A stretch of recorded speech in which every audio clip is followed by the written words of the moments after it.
bersama Roh Kudus, kan begitu. Allah itu roh, dan barang siapa menyembah Dia, harus menyembahnya dalam roh dan kebenaran. Allah yang diperkenalkan oleh Alkitab itu roh murni, tidak berwujud, tidak ada bentuknya, karena sifatnya adalah spiritual murni. Mari kita melihat di dalam Perjanjian Lama seperti apa.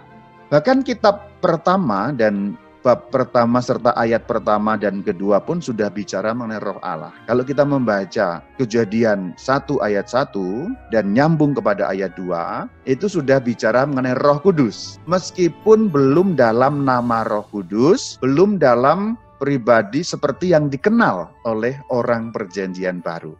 Kemudian di dalam kitab Keluaran bab 31 ayat 1, 2, dan 3. 1 Samuel 11 ayat 6. Ketika Saul mendengar kabar itu, maka berkuasalah roh Allah.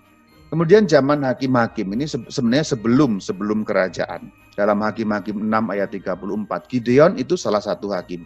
Pada waktu itu roh Tuhan menguasai Gideon. Pada saat pengurapan Daud menjadi raja juga sama, 1 Samuel 16, 13. Sejak hari itu dan seterusnya berkuasalah roh Tuhan atas Daud. Dalam nabi-nabi pun demikian. Yehezkiel 11 ayat 5 menyebut dengan ruah Elohim dan ruah Adonai. Tapi ada 2 ayat dalam Perjanjian Lama yang menyebut Roh Kudus. Namun pengertiannya belum seperti pengertian Roh Kudus Perjanjian Baru ya. Pemaknaannya belum sama. Yesaya 63 ayat 10 ayat 11. Roh Kudus di sini yang dimaksud Roh Tuhan tadi. Kita baca. Tetapi mereka memberontak dan mendukakan Roh Kudusnya. Di manakah dia yang menaruh Roh Kudusnya?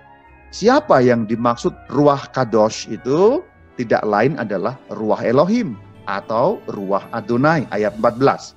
Roh Tuhan itu berbunyi Ruah Adonai. Jadi apakah Roh Kudus sudah disebut dalam Perjanjian Lama? Sudah.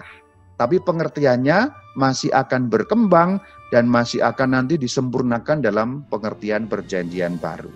Yaitu dalam cerita mengenai kelahiran Sang Kristus. Matius 1 ayat 18. Kelahiran Yesus Kristus adalah seperti berikut. Pada waktu Maria ibunya bertunangan dengan Yusuf, ternyata ia mengandung dari Roh Kudus.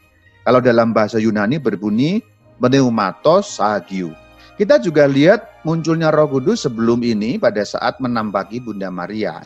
Lukas 1 ayat 35. Ini diutus malaikat kepada Bunda Maria. Kemudian diberi keterangan bagaimana kok saya belum bersuami kok bisa mengandung. Jawab malaikat itu kepada Maria. Roh Kudus akan turun atasmu dan kuasa Allah yang Maha Tinggi akan menaungi engkau. Nah kemudian nanti pada saat baginda Yesus sudah bangkit dari antara orang mati disebut lagi Roh Kudus. Yohanes 20 ayat 22. Dan sesudah berkata demikian ia, Sang Kristus, menggembusi mereka, para murid yang ditampaki, dan berkata, terimalah Roh Kudus. Perintah yang disebut sebagai perintah agung, amanat agung, dalam Matius 28 ayat 19, itu menyebut dengan sangat eksplisit, ini perkataan Tuhan Yesus.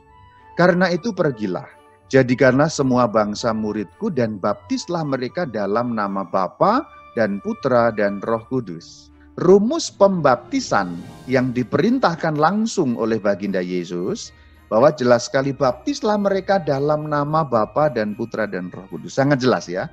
Itulah kenapa Gereja Katolik sampai hari ini kalau melakukan pembaptisan selalu di dalam nama Allah Tritunggal. In nomine Patris et Filii et Spiritus Sancti. Maka juga ini menjadi bagian dari tanda salib. Karena ini mengingatkan akan baptisan, mengingatkan akan iman Allah Tritunggal. Dalam doa-doa Katolik banyak menyebut Roh Kudus kan. Tanda salib menyebut Roh Kudus, pembaptisan menyebut Roh Kudus. Nah, bahkan kalau kita membuka misa menyebut Roh Kudus, kemuliaan menyebut Roh Kudus, kemuliaan besar pun menyebut Roh Kudus. Bersama Roh Kudus, kan begitu. Kemuliaan kepada Bapa, Putra dan Roh Kudus. Dalam nama Bapa dan Putra dan Roh Kudus. Dari Perjanjian Lama ke Perjanjian Baru, bahwa Roh Kudus dikenal dengan lebih jelas di Perjanjian Baru. Di dalam Kisah Rasul 1 ayat 8, para murid bahkan diberi keterangan oleh Tuhan Yesus, janji bahwa kamu jangan pergi dari Yerusalem. Dikatakan harus berdoa bersama-sama untuk menantikan turunnya Roh Kudus. Secara istimewa pada zaman Perjanjian Baru, kemudian Roh Kudus itu turun kepada manusia. Lalu menaungi manusia, bahkan merasuki, tanda petik ya, masuk dalam diri manusia, memberi kuasa kepada setiap orang yang dibaptis. Nah, kita pun juga dianugerahi curahan Roh Kudus. Nah, berikutnya ini masih bagian dalam Perjanjian Baru, sedikit lebih memperjelas lagi Roh Kudus itu siapa sih sebenarnya? Rohnya Allah, Roh Allah. Yuk kita akan lihat. Kita mengacu kembali pada Matius 28 ayat 19. Dalam nama Bapa dan Putra dan Roh Kudus. Roh Kudus itu dibedakan dari Putra dan dibedakan dari Bapa. Tritunggal itu Allah yang Esa, namun ketiganya berbeda satu sama lain. Nanti silakan dilihat di YouTube-nya Katkit untuk memperjelas. Kalau ini bagian ini belum jelas, nanti diperjelas lagi. Karena bukan tema kita Tritunggal, karena tema kita Roh Kudus. Jadi Allah yang Esa, Allah itu satu, namun tiga pribadinya dapat dibedakan satu dengan yang lain. Maka Roh Kudus pribadi yang tersendiri, yang berbeda. Itulah kenapa Paulus mengatakan seperti ini. Tepatlah firman yang disampaikan Roh Kudus.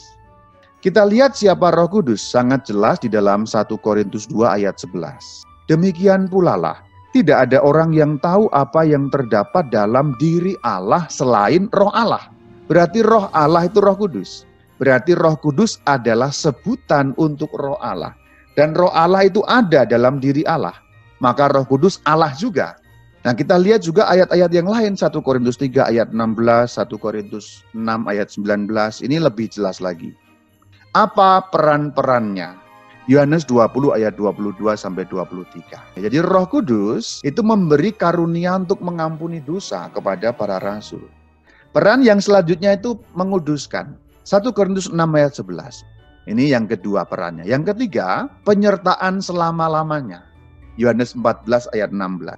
Nah, kemudian bersaksi tentang Yesus, menegaskan kembali ajaran Yesus dan menegaskan lagi kemesiasan Sang Kristus, penebusannya Sang Kristus dan seluruh yang diajarkan. Karena dikatakan Yohanes 15:26. Yang selanjutnya mengajarkan segala sesuatu dalam arti kepenuhan makna. Yohanes 14:26. Penegasan saya tidak berhenti pada zaman para rasul, tapi terus sampai akhir zaman. Roh Allah, Roh Kristus, Roh Kudus itu sinonim, menyebut hal yang sama. Lebih jelas lagi di sini, Galatia 4 ayat 6. Jadi Roh Kudus itu Roh Yesus, sinonim. Loh, tadi katanya Roh Allah. Iya betul, Roh Allah, Roh Yesus sama. Jadi istilah Roh Kudus itu untuk menyebut baik Roh Allah, yaitu Sang Bapa, maupun Roh Yesus, yaitu Sang Putra. Maka Roh Kudus itu Roh Sang Bapa, juga Roh Sang Putra.